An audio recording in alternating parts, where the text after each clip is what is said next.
Hello friends, back to Sangamithra TNPSC. இன்றைக்கி நம்ம என்ன டாபிக் பார்க்க போகிறோம்னு பார்த்தீங்கன்னா ஜிஎஸ்டி சரக்கு மற்றும் சேவை வரி தான் பார்க்க போகிறோம். School book plus important points தான் பார்க்க போகிறோம். வாங்க இப்போ நம்ம வீடியோக்குள்ளே போகலாம்.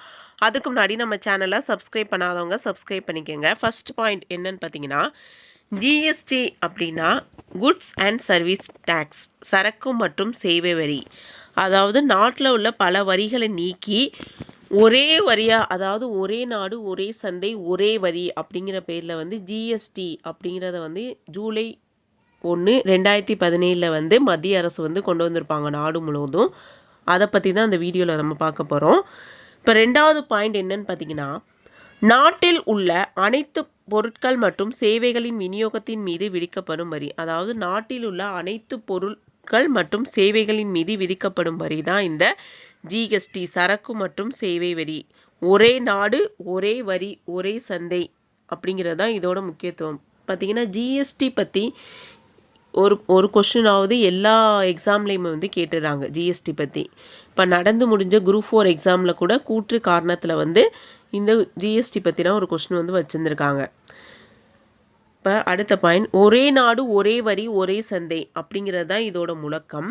இதை எப்போ கொண்டு வராங்க அப்படின்னு பார்த்தீங்கன்னா ஜூலை 1, 2017 தான் அறிமுகப்படுத்துகிறாங்க. ஜூலை 1, 2017 இந்தியா முழுவதும் அனைத்து மாநிலங்கள் ப்ளஸ் யூனியன் பிரதேசங்களையும் கொண்டு வராங்க. நம்ம தமிழ்நாட்டிலையும் அப்போ தான் அறிமுகப்படுத்துகிறாங்க. இது எந்த சட்ட திருத்தம், எத்தனாவது மசோதா அப்படின்னு பார்த்தீங்கன்னா இது 101வது சட்ட திருத்தம், 122வது திருத்த மசோதா. 101வது சட்ட திருத்தம், அதாவது இந்திய அரசியலமைப்பின் 101வது திருத்தம் மூலம் இந்த வரி நடைமுறைக்கு வந்தது. இது பழைய மறைமுக வரிகளுக்கு மாற்றாக செயல்படுகிறது. அதாவது பழைய மறைமுக வரிகளுக்கு மாற்றாக செயல்படுது அப்படின்னு சொல்லியிருக்காங்க. அதாவது ஜிஎஸ்டி அப்படிங்கிறதே ஒரு மறைமுக வரி, அதாவது வேல்யூ ஆடட் டேக்ஸ். பல மறைமுக வரிக்கு ஒரே வரியாக தான் இதை கொண்டு வந்திருப்பாங்க. அடுத்த பாயிண்ட், இது மத்திய மற்றும் மாநில அரசுகள் ஏற்கனவே விதித்திருந்த பல மறைமுக வரிகளை மாற்றி அமைக்கிறது. மத்திய மற்றும் மாநில அரசுகள் ஏற்கனவே விதித்திருந்த பல மறைமுக வரிகளை மாற்றி அமைத்து ஒரே வரி அப்படிங்கிறத கொண்டு வந்திருக்கு. அடுத்த பாயிண்ட், இது ஒரு பொருளின் இறுதியில் சேர்க்கப்படும் மறைமுக வரியாகும். நம்ம முன்னாடியே சொன்ன மாதிரி இது ஒரு பொருளோட இறுதியில் சேர்க்கப்படும் மறைமுக வரி. இப்போ நம்ம போயிட்டு ஒரு ஷாப்பிங் காம்ப்ளெக்ஸ்லேயோ ஃப்ரிட்ஜோ வாஷிங் மிஷினோ இல்லை மற்ற கிராசரி மளிகை ஜாமாவோ வாங்கினாலோ கூட கடைசியாக பார்த்தீங்கன்னா ஜிஎஸ்டின்னு சொல்லி போட்டிருப்பாங்க. அதான் ஒரு பொருளோட இறுதியில் சேர்க்கப்படும் மறைமுக வரி அப்படின்னு சொல்லியிருக்காங்க. இதை எப்படி சொல்கிறாங்கன்னு பார்த்தீங்கன்னா மறைமுக வரி, மதிப்பு கூட்டு வரி அல்லது நுகர்வு வரி அப்படின்னு கூட சொல்லலாம். மறைமுக வரி, மதிப்பு கூட்டு வரி அல்லது நுகர்வு வரி அப்படின்னு கூட சொல்லலாம். ஜூலை 1, 2017 கொண்டு வந்திருக்காங்க. ஒரே நாடு ஒரே சந்தை ஒரே வரி அப்படிங்கிறது தான் இதோட முழக்கம். 101வது சட்ட திருத்தம், 122வது திருத்த மசோதா. அடுத்த பாயிண்ட், பொருள் மற்றும் சேவை வரி முதலில் கனடா நாட்டில் தோன்றியது. அதாவது இந்த பொருள் மற்றும் சேவைகள் வரி முதலில் கனடா நாட்டில் தோன்றியிருக்கும். ஆனால் இந்த ஜிஎஸ்டியை அறிமுகப்படுத்திய முதல் நாடு எதுன்னு பார்த்தீங்கன்னா ஃப்ரான்ஸ். டிஎன்பிசியில் கேட்டிருக்காங்க. ஜிஎஸ்டியை அறிமுகப்படுத்திய முதல் நாடு எதுன்னு பார்த்தீங்கன்னா ஃப்ரான்ஸ். 1954 கொண்டு வந்திருப்பாங்க. ஆனால் எந்த நாட்டில் முதலில் தோன்றியது அப்படின்னு கேட்டாங்கன்னா கனடாவில். அறிமுகப்படுத்தியது ஃப்ரான்ஸ் 1954. இது ஸ்கூல் புக்லேயே இருக்குது, டிஎன்பிசிலையும் கேட்டிருக்காங்க. அடுத்து இப்போ ஜிஎஸ்டி கொண்டு வந்துடுறாங்க. அதுக்கு ஒரு குழு மாதிரி அமைக்கிறாங்க, ஜிஎஸ்டி கவுன்சிலிங் அப்படின்னு சொல்லி. அந்த குழு மூலியமாக தான் கூட்டங்கள் நடத்தி இந்தந்த பொருட்களுக்கு இந்தந்த வரிகள் விதிக்கலாம், இதுக்கு வரி விலக்கு அளிக்கலாம், இந்த வரியை குறைக்கலாம் அப்படின்னு சொல்லி முடிவு பண்ணுறாங்க. அந்த ஜிஎஸ்டி கவுன்சிலிங்களோட தலைவர் யாராக இருப்பாங்கன்னு பார்த்தீங்கன்னா மத்திய நிதியமைச்சர் யாரோ அவங்க தான் அந்த ஜிஎஸ்டி கவுன்சிலோட தலைவராக இருப்பாங்க.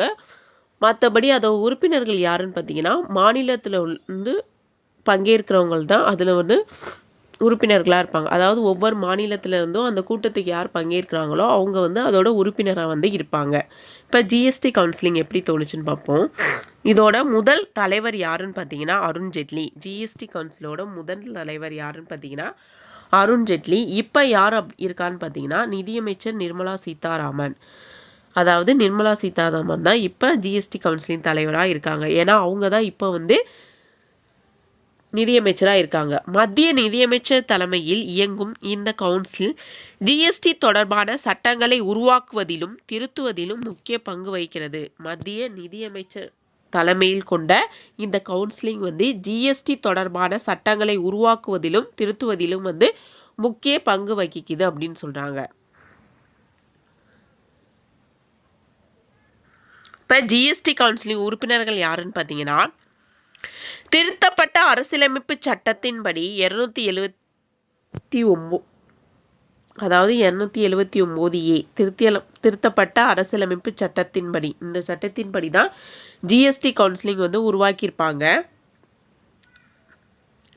திருத்தப்பட்ட அரசியலமைப்பு சட்டம் 279A அதன்படி ஜிஎஸ்டி கவுன்சில் 33 உறுப்பினர்களை கொண்டது. ஜிஎஸ்டி கவுன்சிலிங் 33 உறுப்பினர்களை கொண்ட நிர்வாக குழுவாகும். அதாவது ஜிஎஸ்டி கவுன்சிலிங் என்பது 33 உறுப்பினர்களை கொண்ட ஜிஎஸ்டியின் நிர்வாக குழுவாகும். இதில் 2 உறுப்பினர்கள் மத்தியத்தைச் சேர்ந்தவர்கள் மற்றும் 31 உறுப்பினர்கள் 28 மாநிலங்கள் மற்றும் சட்டமன்றம் கொண்ட 3 யூனியன் பிரதேசங்களைச் சேர்ந்தவர்கள். அதாவது டோட்டலாக 33 உறுப்பினர்கள் இருக்காங்க. அதில் 31 உறுப்பினர்கள் 28 மாநிலங்கள் மற்றும் சட்டமன்றம் கொண்ட 3 யூனியன் பிரதேசங்களை சேர்ந்தவர்கள் அப்படின்னு சொல்லியிருக்காங்க. அடுத்து யார் யார் இருக்காங்கன்னு பார்ப்போம். மத்திய நிதியமைச்சர் இதோட தலைவர். முன்னாடியே பார்த்தோம். இப்போ நிர்மலா சீதாராமன் இருக்காங்க அப்படின்னு. ஃபஸ்ட்டு அருண்ஜேட்லி.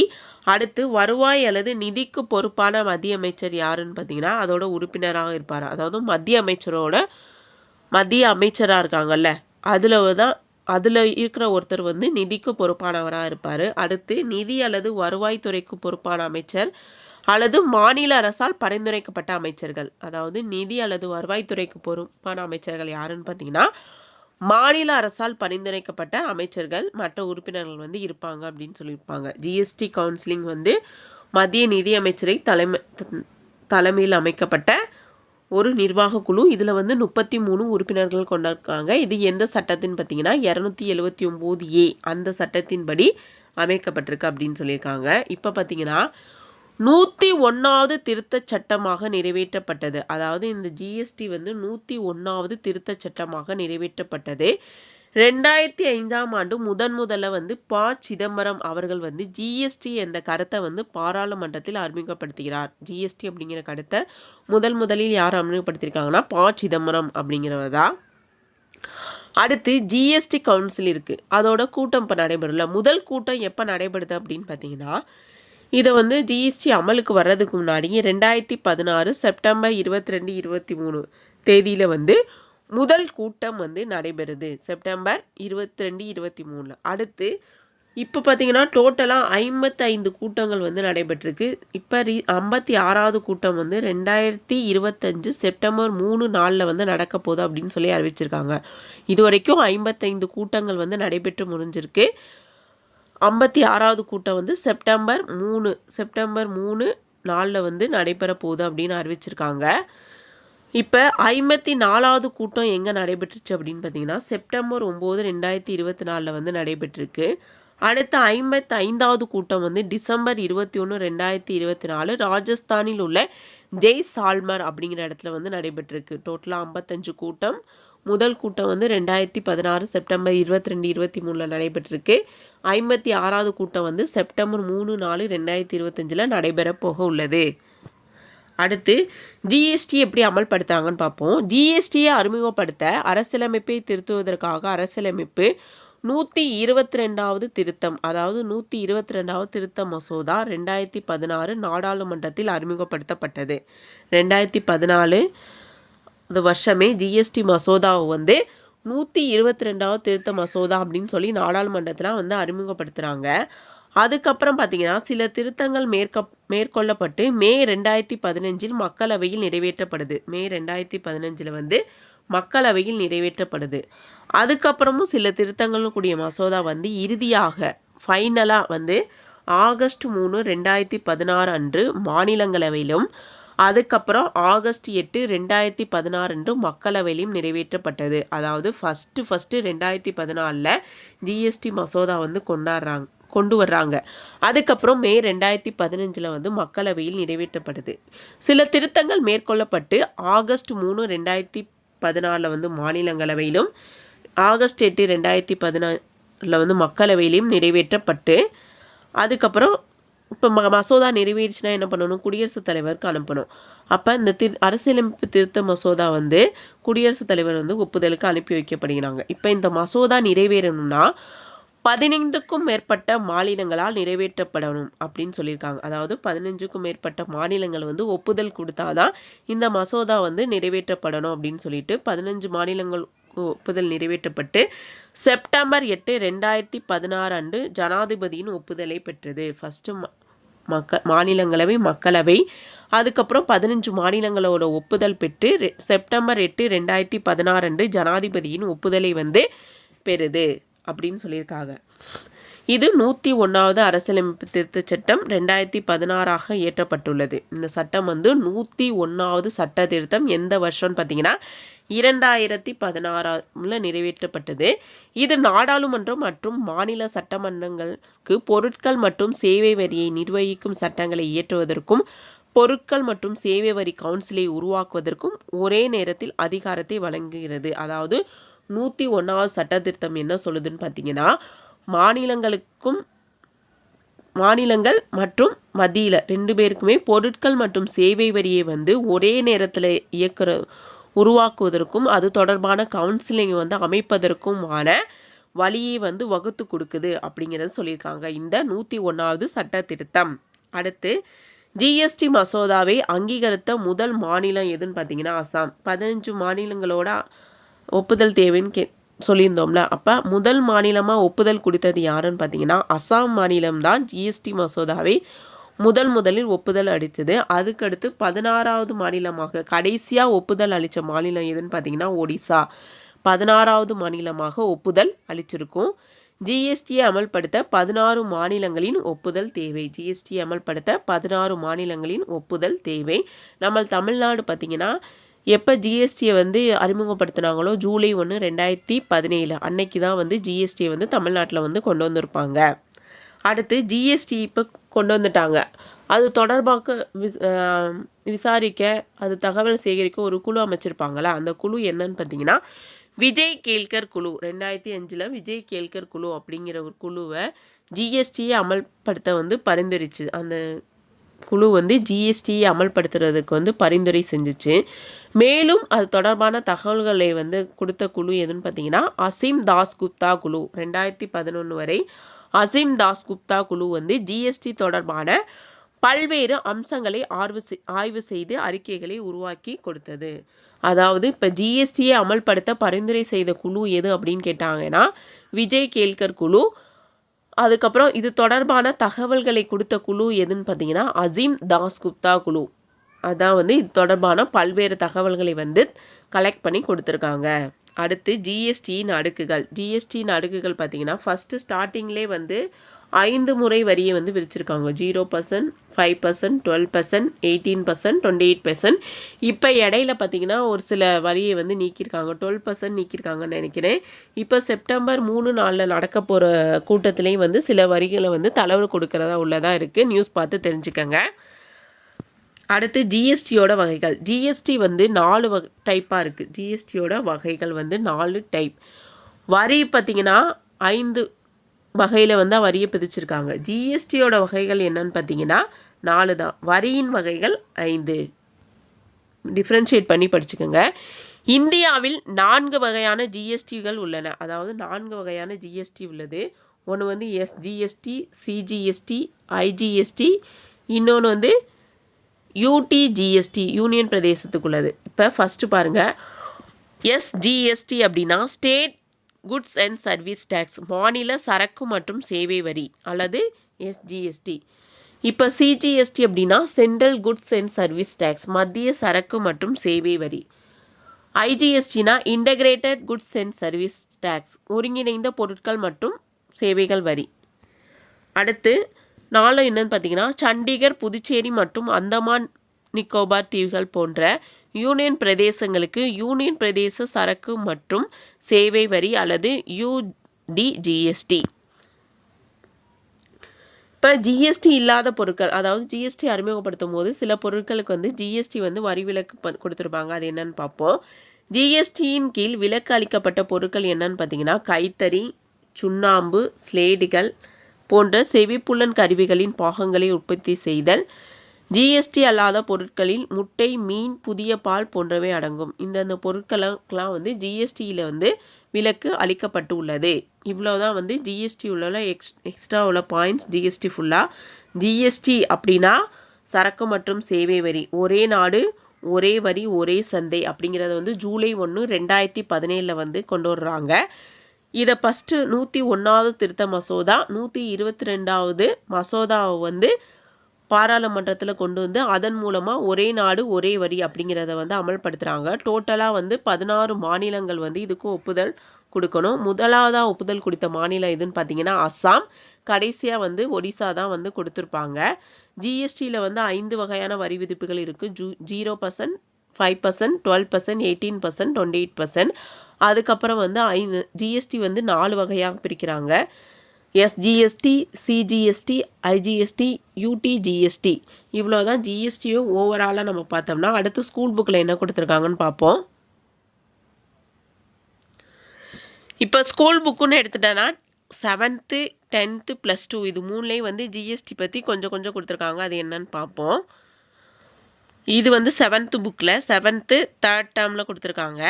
சரக்கு மற்றும் சேவை வரி பொருட்களின் விற்பனை, உற்பத்தி, பயன்பாடு ஆகியவற்றின் அடிப்படையில் விதிக்கப்படுவது பொருள் மற்றும் சேவை வரியாகும். தேசிய அளவில் ஒட்டுமொத்த பொருளாதார வளர்ச்சியின் அடிப்படையில் சரக்கு மற்றும் சேவை வரி விதிக்கப்படுகிறது. சரக்கு மற்றும் சேவை மீது விதிக்கப்படும் மறைமுக வரிக்கு மாற்றாக மத்திய மாநில அரசுகளால் இவ்வரியானது சிறப்பாக வடிவமைக்கப்பட்டுள்ளது. அதாவது மறைமுக வரிக்கு மாற்றாக தான் வந்து மத்திய மாநில அரசுகள் ஒரே வரியாக வந்து இந்த சரக்கு மற்றும் சேவை வரியை வந்து கொண்டு வந்திருக்காங்க. இதோட வகைகள் பார்ப்போம். பார்த்தீங்கன்னா உள் மாநில பொருள் மற்றும் சேவை வரி, மாநில சரக்கு மற்றும் சேவை வரி, மத்திய சரக்கு மற்றும் சேவை வரி. மாநிலங்களுக்கு இடையேயான சரக்கு மற்றும் சேவை பார்த்தீங்கன்னா ஒருங்கிணைந்த சரக்கு மற்றும் சேவை வரி. இன்னொன்று நம்ம பார்த்தோம் யூடிஜிஎஸ்டி, அதையும் நீங்கள் சேர்த்து படித்து வச்சுக்கோங்க. அடுத்து சரக்கு மற்றும் சேவை வரி எங்கேருந்து கொண்டு வந்திருக்காங்க அப்படின்னு பார்ப்போம். முந்தைய மறைமுக வரி கட்டமைப்பு மற்றும் அதன் சிரமங்கள் இந்திய வரி விதிப்பு வரலாறு பண்டைய காலத்திற்கு செய்கிறது. கௌஸ்டியர் எழுதிய அர்த்தசாஸ்திரத்தின் கூற்றுப்படி பண்டைய காலங்களில் வரி விதிக்கப்பட்டு ரொக்கமாகவும் வேறு வகையாகவும் சேகரிக்கப்பட்டது. மறைமுக வரிகளின் நவீன வரலாறு 20ஆம் நூற்றாண்டின் முற்பகுதியில் இருந்து உப்பு, சர்க்கரை, வாகன எரிபொருட்கள் போன்றவற்றுக்கு மத்திய கலால் வரி விதிக்கப்பட்டதிலிருந்து தொடங்குகிறது. அதாவது வரி விதிப்பு வந்து உப்பு, சர்க்கரை அதுக்கு 20ஆம் நூற்றாண்டுலேருந்தே மத்திய கலால் வரி வந்து விதிச்சிருக்காங்க. அதுலேருந்தே தொடங்குது அப்படின்னு சொல்லியிருக்காங்க. படிப்படியாக கலால் வரிகளின் அடிப்படை விரிவுபடுத்தப்பட்டது. சுதந்திரம் பெற்ற நேரத்தில் தேசிய அளவில் மத்திய கலால் வரி மற்றும் மாநில அளவில் விற்பனை வரி ஆகியவை நடைமுறையில் இருந்தன. நீண்டகால முயற்சிகள் மற்றும் திருத்தங்களுக்கு பிறகு 2003ஆம் ஆண்டில் இந்திய மாநிலமான ஹரியானாவில் முதலில் மதிப்பு கூட்டு வரி அறிமுகப்படுத்தப்பட்டது. அதாவது சுதந்திரம் பெற்றதுலேருந்தே மத்தியத்தில் வந்து கலால் வரியும் மாநிலங்களை வந்து விற்பனை வரியும் நடைமுறையில் இருந்திருக்குன. அதாவது மத்தியில் கலால் வரி, மாநிலங்களில் வந்து விற்பனை வரி வந்து நடைமுறையில் இருந்திருக்கு. அதற்கு மாற்றாக பல வரிகளை வந்து கொண்டு வரணும் அப்படின்னு சொல்லிட்டு ஃபஸ்ட்டு 2003 வந்து ஹரியானாவில் வந்து வேல்யூ ஆடட் டேக்ஸ் மதிப்பு கூட்டு வரி வந்து அறிமுகப்படுத்தப்பட்டது. டிஎன்பிசியில் கேட்கலாம். எந்த மாநிலத்தில் முதலில் மதிப்பு கூட்டு வரி அறிமுகப்படுத்தப்பட்டது அப்படின்னு கேட்கலாம். ஹரியானாவில். அதன் பிறகு வந்து பஞ்சாப், சண்டிகர், இமாச்சல பிரதேசம் இப்படி 24 மாநிலங்கள், யூனியன் பிரதேசங்களுக்கு வந்து இந்த மதிப்பு கூட்டு வரி வந்து அறிமுகப்படுத்தப்படுது 2005. மற்ற மாநிலங்களுக்கெல்லாம் எக்ஸ்டெண்ட் பண்ணுறாங்க. மதிப்பு கூட்டு வரி வந்து பெரிய வளர்ச்சியாக இருந்தாலும் வந்து சரக்கு சேவை வரி வந்து உண்மையிலே வந்து ஒரு குறிப்பிட்ட தகுந்த முன்னேற்றத்தை வந்து கொடுத்துருக்கு அப்படின்னு சொல்லலாம்.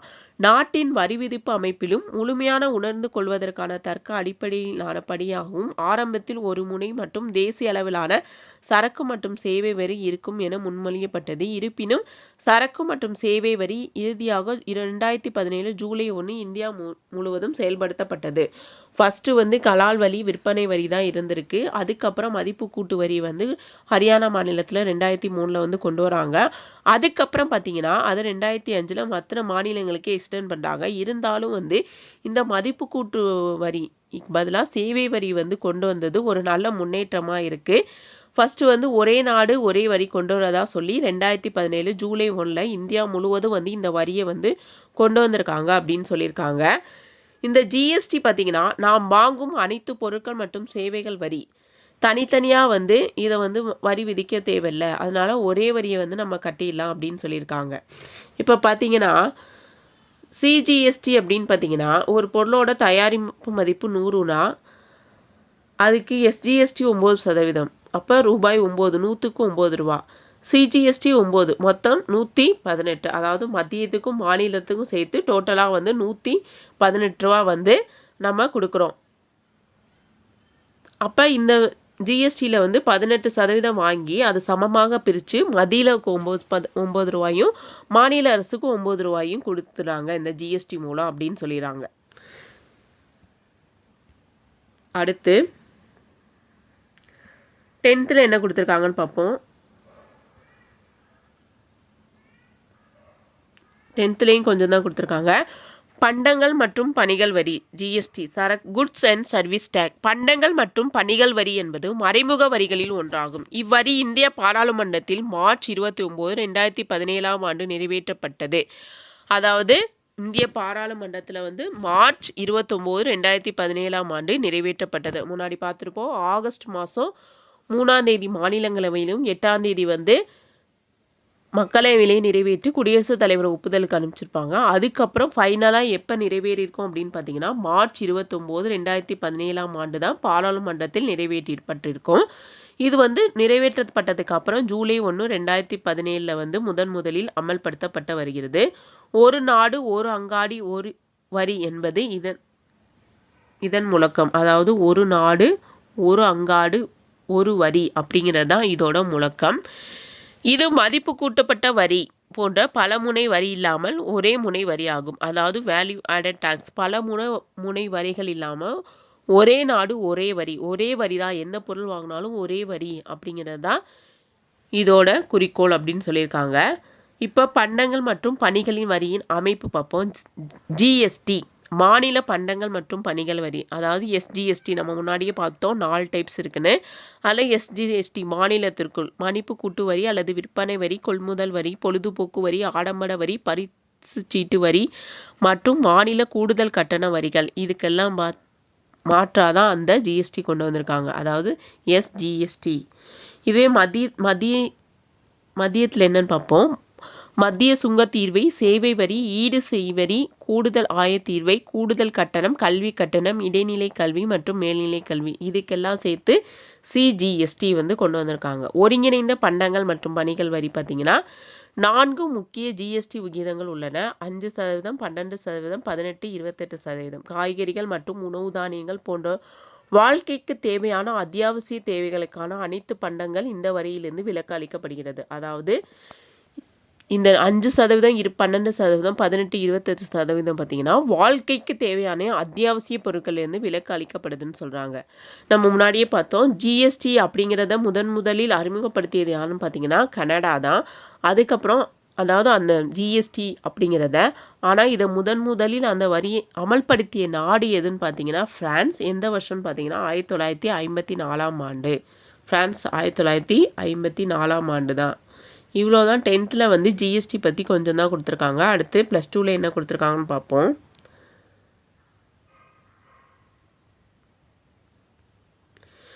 பண்டங்கள் மற்றும் பணிகள் வரி. பண்டங்கள் மற்றும் பணிகள் வரி என்பது நுகர்வோர் நுகரும் பண்டங்கள் மற்றும் பணிகள் மீது விதிக்கப்படும் வரியாகும். விரிவான மறைமுக வரியாக உற்பத்தி, விற்பனை மற்றும் நுகர்வு மீது விதிக்க இது முன்மொழியப்பட்டது. இது மத்திய மாநில அரசுகள் விதிக்கும் அனைத்து மறைமுக வரிக்கும் மாற்றாக கொண்டு வரப்பட்டது.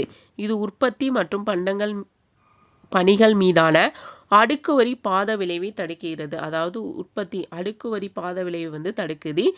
இது வரி ஒரு முனை வரியாகும். மதிப்பு கூட்டு வரி என்பது பலமுனை வரியாகும். ஜிஎஸ்டி அப்படிங்கிறது ஒரு முனை வரி, மதிப்பு கூட்டு வரி அப்படிங்கிறது பலமுனை வரி. இதையும் வந்து பார்த்து வச்சுக்கோங்க, கூற்று காரணத்திலே கேட்கலாம். பண்டங்கள் மற்றும் சேவைகள் மீதான வரி 2017 மார்ச் 29 அன்று பாராளுமன்றத்தில் ஒப்புதல் வழங்கப்பட்டு ஜூலை 2017 அன்று நடைமுறைக்கு வந்தது. முன்னாடி நம்ம பார்த்த மாதிரி பாராளுமன்றத்தில் வந்து மார்ச் 29, 2017 நிறைவேற்றப்பட்டு ஜூலை மாதம் வந்து நடைமுறைக்கு வந்திருக்கு அப்படின்னு சொல்லியிருக்காங்க. இதோட வரி விகிதங்கள் பாருங்கள், 0%, 5%, 12, 18, 28%. ஜிஎஸ்டியோட நன்மைகள் என்னன்னு பார்த்தீங்கன்னா, அடுக்கு வரி விளைவை நீக்கியது, ஒரு முனை வரியாக உள்ளது, பதிவுக்கான வாசலாக உள்ளது, சிறிய நிறுவனங்களுக்கான கலவை திட்டங்கள் உள்ளது, இணையவழி வசதி மூலம் எளிமைப்படுத்தப்பட்டுள்ளது, மின்னணு வணிகம் வரையறுக்கப்பட்டுள்ளது, தளவாடங்களின் திறன் அதிகரிக்கப்படுத்தப்பட்டது, அமைப்பு ரீதியற்ற துறையை ஒழுங்குபடுத்துகிறது. இதுதான் வந்து ஜிஎஸ்டியோட நன்மைகள். அவ்வளோதான்.